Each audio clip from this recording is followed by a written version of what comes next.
Hi everyone, my name's Emily Bartle-Haigh and I'm a cosmetic tattoo artist here at Browjam Dundee. Today we're going to talk through top tips on how to elevate your consultation process. My top tip for getting new clients and gaining new bookings would actually be to put a more diverse amount of content on your social media.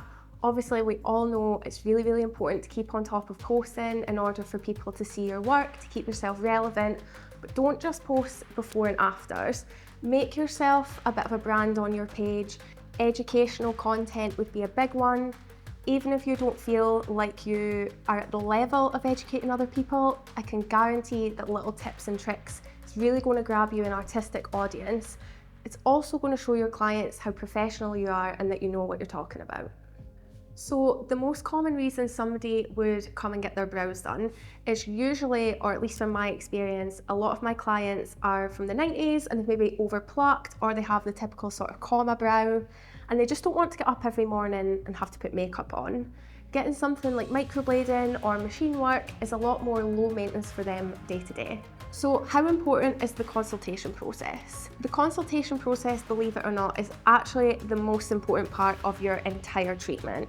Here are my 5 top tips for elevating your consultation to make sure you and your client are getting the most out of it. Number 1 would be speak to your client as if they're your friend. Obviously, we want to do this within reason, we still want to be professional, but making your client feel as comfortable as possible is going to allow them to open up and you're going to get the best idea of what they're looking for out of the treatment.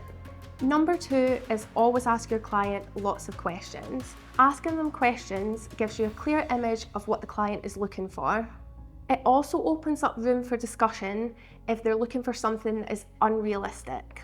Number 3 is always show your client photos of your work. Now, I like to do this even if the client hasn't brought me photos.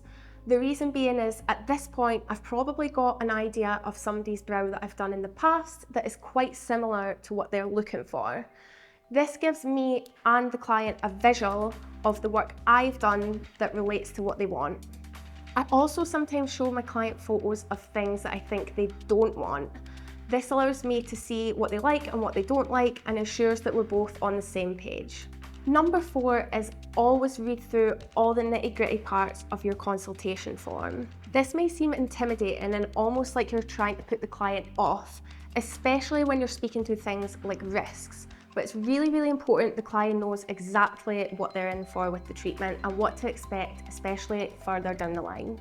Lastly, number 5, and this one may be a little bit more controversial or uncomfortable for some people, is never be scared to turn a client away. By the end of the consultation process, you may be getting the bit of a vibe that client is unsure of what they're going ahead with. At this point, it's your responsibility as the professional to make the client feel comfortable and understand that they don't have to go ahead if they really don't want to. Some clients, this can maybe be avoidable as you might have had a brief consultation with them beforehand, but sometimes this isn't possible as the artist may work for a brand or for a salon and the client may have booked through reception or an external source. So sometimes the appointment is the first time that the client and artist are meeting face to face. Thank you all so much for watching this video. I really hope you feel you've learned something today. If you want any more information about myself or Browjam, everything will be linked in the description.